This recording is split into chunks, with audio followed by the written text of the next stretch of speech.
रोहित की दीदी समीक्षा की शादी अर्पित से हुई थी। रोहित 20 साल का था जो कि अपना पूरा दिन मोबाइल पर ही निकालता था।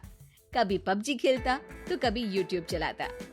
एक दिन अर्पित और समीक्षा समीक्षा के मम्मी पापा से मिलने आते हैं और देखते हैं कि रोहित मोबाइल से हटने को तैयार ही नहीं है। अरे रोहित, तुम्हारी तो आईआईटी की परीक्षा है ना?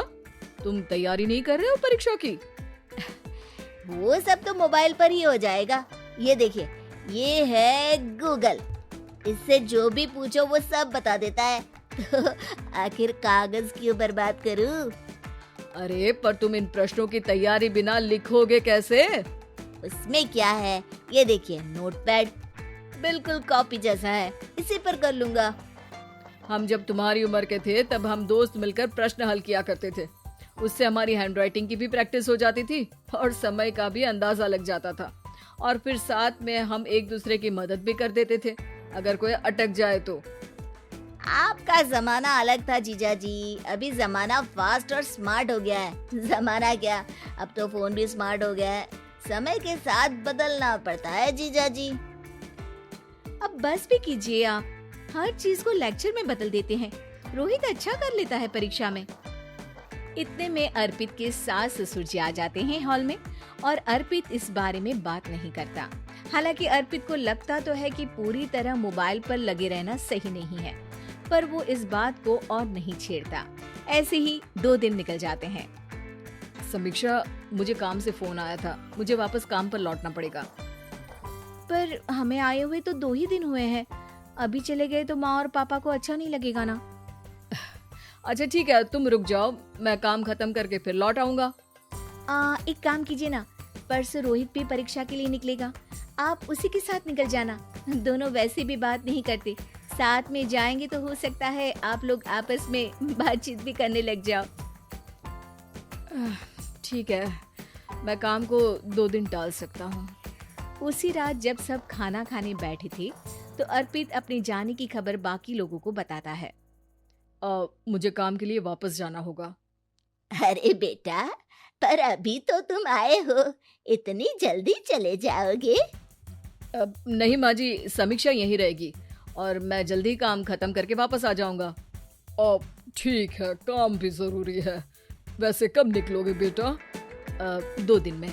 मैंने सुना है कि उस दिन रोहित को भी परीक्षा के लिए जाना है, तो कल मैं दोनों की टिकट करा लेता हूँ बुक। मेरी टिकट रहने दीजिए जीजा जी, मैं तो फोन से ही करवा लूंगा। हाँ, पर कोई दिक्कत हो गई तो? अरे कोई दिक्कत नहीं होती जीजा जी, फोन सब कर सकता है। हमारे फोन के रिचार्ज से लेकर टीवी का रिचार्ज सब रोहित यही फोन से बैठे बैठे कर देता है। अब ये नई चीज तो हमारे समझ के परे है, पर अच्छा है कि रोहित जानता है। हमारी मेहनत इतनी कम हो गई भाई। हाँ, पर अगर टिकट नहीं मिली तो? अर्पित की बात पूरी होने से पहले ही बिजली चली जाती है। अरे ये क्या हो गया, आपने बिजली का बिल भर तो दिया था ना? अरे नहीं, मैं तो भूल गया था। अरे टेंशन मत लो माँ। देखा जीजा जी, आप बिजली का बिल भी भर सकते हो, समय बदल गया है। एक बार फिर अर्पित इस बात पर बहस नहीं करता। अगले दिन जाकर अपनी टिकट करवाता है और पैकिंग कर रहा होता है जब शाम को अचानक से रोहित के चिल्लाने की आवाज आती है। नहीं, प्लीज प्लीज हो जा, ऐसा मत कर यार, प्लीज हो जा। अरे क्या हो गया रोहित? दीदी, सर्वर हैंग हो गया, मेरी टिकट नहीं हो पाई दीदी। क्या मतलब टिकट नहीं हो पाई? इतने में वहाँ रोहित के मम्मी और पापा भी आ जाते हैं। अरे क्या हो गया? माँ, मेरा टिकट नहीं हो पाया, सर्वर डाउन हो गया। अरे पर तूने तो बोला था कि हो जाएगा। हो जाता है, पर अब क्या करूँ, ये क्या हो गया? अब कल की तो कोई बस भी नहीं है, ना ही अब टिकट मिलेगी ट्रेन की कल के लिए।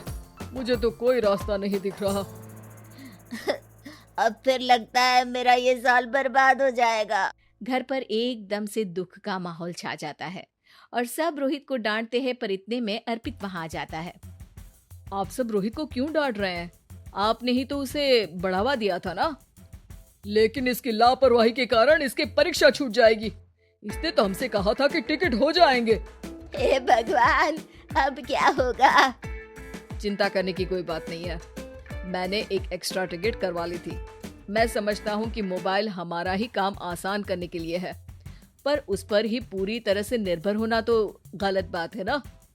रोहित टिकट को देखकर बहुत खुश हो जाता है और जोर से जाकर अपने जीजाजी के गले लग जाता है। सॉरी जीजाजी, मुझे आपकी बात ध्यान से सुननी चाहिए थी, पर थैंक यू सो मच। हाँ बेटा, तुमने तो इसका भविष्य बचा लिया। शिक्षा, दूसरों से मदद मांगना गलत नहीं, पर दूसरों पर निर्भर हो जाना गलत है।